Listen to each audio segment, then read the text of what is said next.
Namaskar. You want to know one-on-one how these people who are now going to be secretaries, like, for example, State, Marco Rubio or Tulsi Gabbard, or anybody else in the innermost circle of Donald Trump, how it is to talk to them, interact with them. Well, I have today a guest who actually has done that for many years now. So let's welcome Sridhar Chityala ji. Sridhar ji, Namaskar. Jai Sri Ram. How are you, sir? Namaskar. Jai Sri Ram. Wonderful, sir. Wonderful. Glad to see President-elect Trump kicking and running away, sir. Absolutely, sir. And congratulations. You got many of the names correct.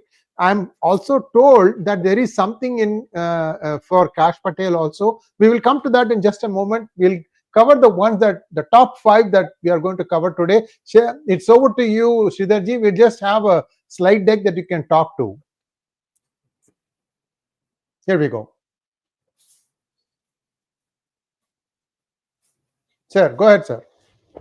Well, I think the Trump is very clearly moving quite rapidly from the transition team to the core members of the team, and some of the announcements reflect very clearly the agenda on which the platform in which he was running his presidency kind of nomination or presidential election. So things like immigration, things like foreign policy, things like free market, things like taxation, things like national security. You are going to see many of these candidates. There will be some surprises, but many of these candidates with whom he has had long conversations in terms of how to shape his second term agenda, contrary to the hiccups that he had when he started his first term. Thank you, sir. Now let's start with your good friend, Marco Rubio. Marco Rubio has been, he was quite unhappy or he was quite not where he wanted to be with his Secretary of State in term 1. He says now he needs a far more aggressive Secretary of State, not just merely focusing on tariffs with regard to China, but much deeper agenda in terms of security and some of the other things that the China is engaged in. So Marco Rubio kind of steps into that role, and he is very apt, he is very experienced in terms of his engagement on foreign policies. Very important. Again, I'll draw, there are many Indian viewers. Go back to July 25th, 26th, when he put forth a policy approval document where India should be recognized and should be treated as a major strategic partner along the lines of Japan, along the lines of Israel, and so on. So I think that one can see some positive movements, at least on that front, from Marco Rubio's candidacy, Sriji. Stay on Marco for a second, please. Sir, Senate confirmation has to be done for Secretary of State position. How confident is this going to go through? Rubio is a very avid, politician. He has been in the Senate. People know. And the good thing about Marco Rubio and the policy is, well, even the Biden administration or the outgoing administration had not much sympathy for the Chinese policy. So I think that his would be much easier relative to many of the others to follow. Thank you, sir. Now let's go to the next candidate, Tulsi Gabbard. So it's very interesting. She's U.S. Army. She has served, and he has given a very interesting director of national intelligence, coming from the military background and various facets that she has been involved and engaged in. Tulsi Gabbard was. There's no surprise, but I would have picked her for something else. But there's no surprise in being DNI. But I think she's going to have some very interesting challenge in her nomination as she goes through the process. And particularly, you can see there's already some noise emanating from some sections of the Democratic Party. Yes, indeed. And I mean, she's being called a Russian spy, for crying out loud, by the Democrats. Dudes, she was a Democrat until not long ago. Come on now. I mean, it has to be a limit to how you are going to criticize her. And that too, sir, there is this one, I shouldn't say, I mean, it's worse than a rascal, but I'm at a loss for the word. Shergill, this guy is a Democrat. He's a Khalistani, serious. And then he wants to drum up support against Tulsi Gabbard. What he does is puts out a tweet saying, "Dear Dalits, oppressed Sikhs, Muslims, everybody, Tulsi Gabbard is rabid. This is a BS. I mean, come on now. These guys are stooping too low. I think there is this button is going to be completely turned off. This switch is going to be turned off, is what I think. Sir, another thing today happened in Stockton Gurudwara. They are talking about no Hindi, no Hindu, no something else. I mean, these are our own people, for crying out loud. I want to take a hammer and smack their head a little bit. What the heck is wrong with you guys? Yeah. We will cover the implications of this in terms of some of the geopolitical actions in a subsequent kind of a session, Sriji. But there's a lot of activity going on, very specifically focused around Tulsi Gabbard as well as Marco Rubio. But we'll do that in another day. So in terms of the Senate count, and how many are they going to support, do you see the complete slate of 52 senators, Republican senators, voting for Tulsi Gabbard? I don't think it will be all that, right? It will be a little bit smaller, but it should be a majority Senate panel, isn't it? I think she would also get a good chunk of votes, even from some of the. Remember, Democratic Party is rattled. All right, so by taking more extraneous positions, they're not going to help themselves. There's some introspection that may go on within the Democratic Party. So you may not see the type of maverickness that typically happens whether you have one side Republicans and one side Democrats. I think the Democratic Party is going through some soul searching. They may not stop. They may only pick and choose their fights, but rather than carte blanche going against every candidate, Sriji. Thank you, sir. And now next person, Matt Gaetz. Yes. He sounds like Gates, just like Bill Gates. It's pronounced Gates. Attorney General. Yes, this is. I've never expected Matt Gaetz to be Attorney General, but he is a nominee. It's very clear that President-elect Trump wants a very, very strong Attorney General. You remember he had some challenges in his prior term. He couldn't enforce many of the policies.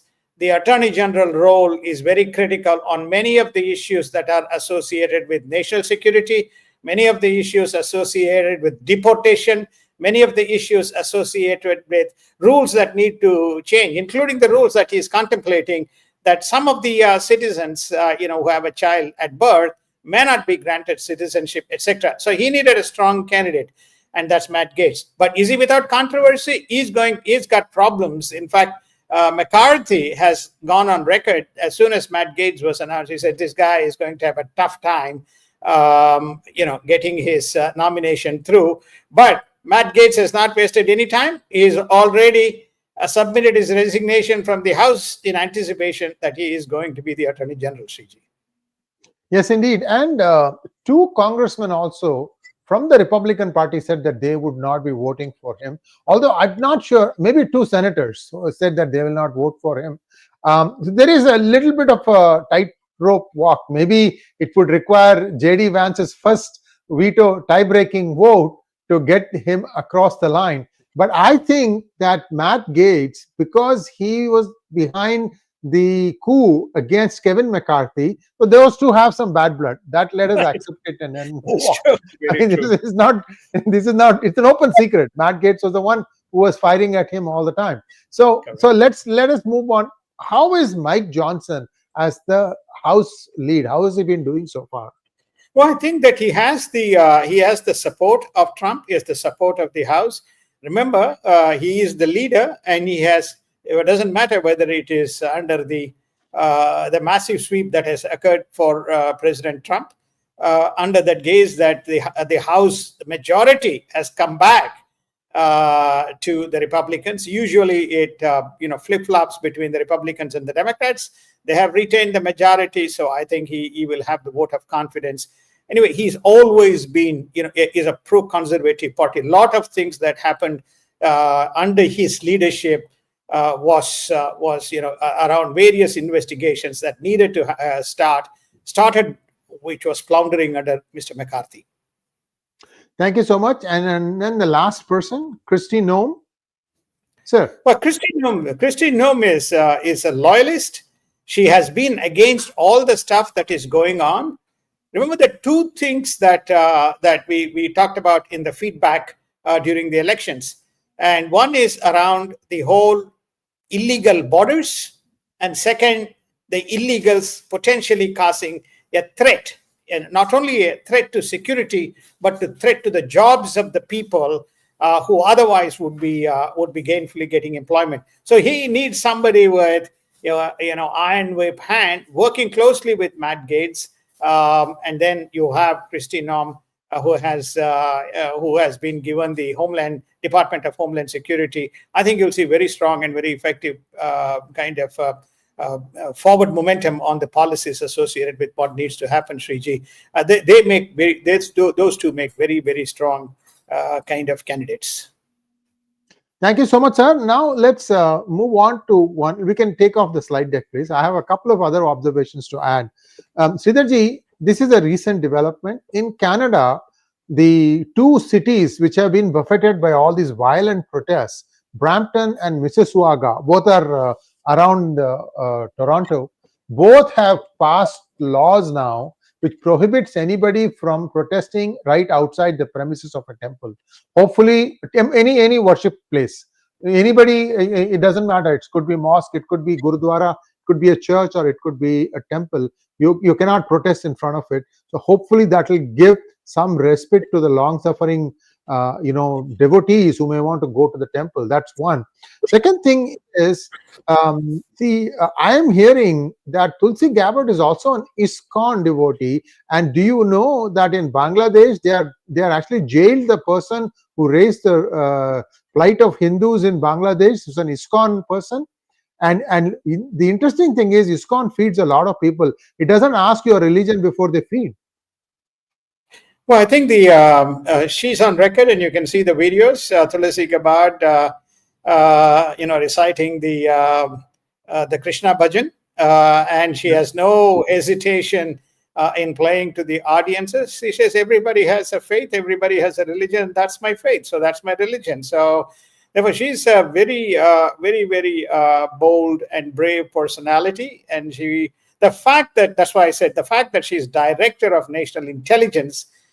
Which was all kind of smothered under the carpet, now will all come to surface as to what is going on and what was going on inside the United States from 2021 up until now. Whether that will continue, we'll see until he takes charge. So it's a very important, again, her position and her perspectives are very well known. That is why you are seeing some kind of ratcheting going on against her candidacy. Thank you, sir. Now let's take a few questions, if you don't mind, sir. Sure. The first question is, thank you so much, Vinay. It's just super sticker. Next one. Magnet Ranga wants to know, with both Trump and Modi ji being staunch nationalists, how difficult would be the Indo US negotiation be, especially on trade? Can we expect pragmatism so that trade and relations are de-hyphenated? No, trade. The relationship would be very strong, there's no doubt, because it's on the strategic corridor. I think we discussed that. As far as the trade is concerned, both people are going to hold their positions and they will agree to disagree and move away from certain transactions. Trump is not an easy give-in person. He will extract something, and Modi is neither. He will give something away for him to get something. So therefore, it's going to be some hard bargaining that is going on. Both parties will win on what we call a kind of a common agenda. The trade representative is going to be very important. By all indications, it will be a 𝗤𝗖𝘅. And if 𝗤𝗖𝘅 comes, it neither is going to be easy for China, nor it is going to be easy for India on the trade front. Thank you, sir. Next one, Zrad Haddock wants to know, what will be the impact of Trump's new team on US economy, Indian economy, and world economy in general? Well, I think this is a very strange situation that we are in right now, which is namely everybody is, there are overgeared balance sheets, notably in the case of United States. There is some element of skepticism as Trump exited his last. So in a nutshell, if I have to give an answer, it is not all cakewalk that Trump has come in and the world economy is going to take off and there is going to be smooth kind of partnership. When I traveled to at least 2 other continents during this period, there's general kind of soft expectation that hope Trump doesn't come back, because if he comes back, he's going to ruffle the feathers, and that could have some near-term consequences in terms of relationships and economic implications. So be it on the fiscal side, which is namely, you would have heard already, that the Fed is not going to, cut the interest rates if Mr. Trump wants to.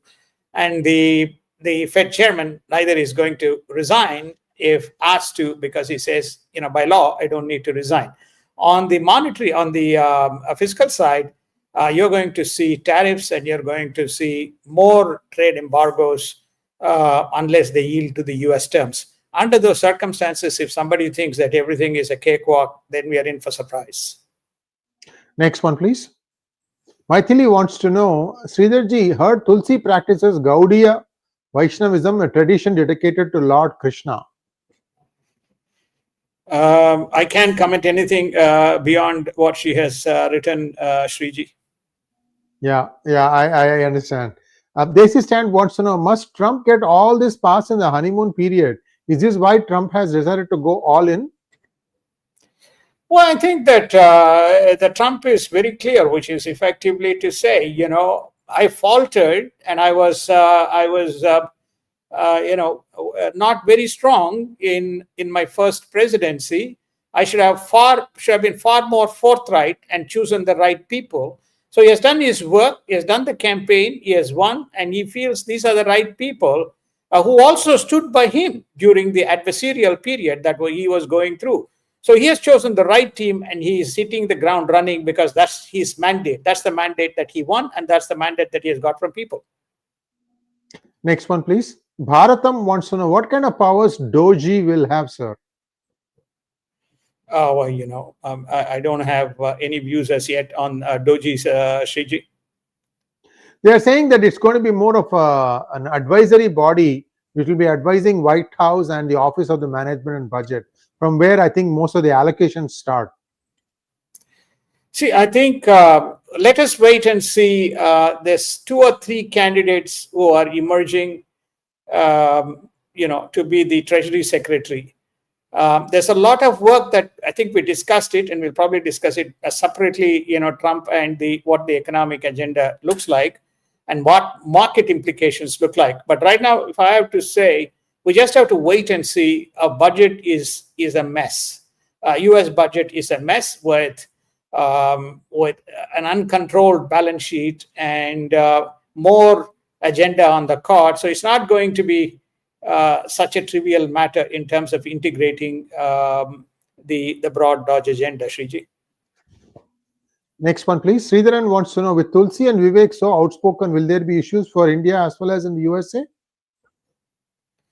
No, I say, look, I think this is more media rather than the actual reality. The government continues to work in the backdrop. There are always advocates pro and against, besides the media, who use the media. But by and large, even under Biden, Modi government did a very good job, and you will see far more amicable and candid discussion during the Trump-Modi phase. Next one, please. Raman wants to know how the mouse under the kitchen cabinet will be flushed out in Canada, Dustbin Trudeau. What about undesirable elements in both Canada and US? Trump has already laid out his priorities. You can see, one thing that we will again cover in the next, Mike Huckabee is the Israel ambassador to Israel. That's a very clear message. his first, second, third priority seems to be Israel and cleaning up of that area, number one. And number two, I think you will also see a lot more action in Ukraine. And you will also see a lot more action around the Qatar in that specific region in terms of the cleanup. So that's where his priorities are going to be. As far as the Canadian situation and Indian-Canadian situation, most of the feathers were ruffled on the Indian side by the US, Canada, and some of the covert groups that sat within both State Departments as well as national security departments. That's where the trouble came from, and you may see some of the trouble dissipate, notwithstanding the fact some of the rogue bodies are trying to do things. Next one, please. This is the last question. Ram Chandran wants to know, how will Trump manage US national debt ballooning? Billion-dollar question. I have my take. As a banker, I said this cannot be managed as an on-balance sheet item. This has to be looked at as an off-balance sheet item, because otherwise you're going to see how effectively they will sell some assets and bring down the debt, or they say how we service this debt, recognizing the debt is there in the balance sheet. So I think that there are no specific policies, very clear, that what we call the two candidates left, Besant and Lutnick, both of them are hawkish in terms of the economic policies and how the balance sheet needs to be managed. Let's wait and see how that who that candidate is. Then we can be far more specific or far more detailed how they may approach this ballooning debt. And more importantly, ballooning debt is not the problem, but the cost that it has when you have a revenue base that it is not growing at that rate. Thank you so much, Sridharji. And that was a quick wrap up. Well, this is the last question coming in.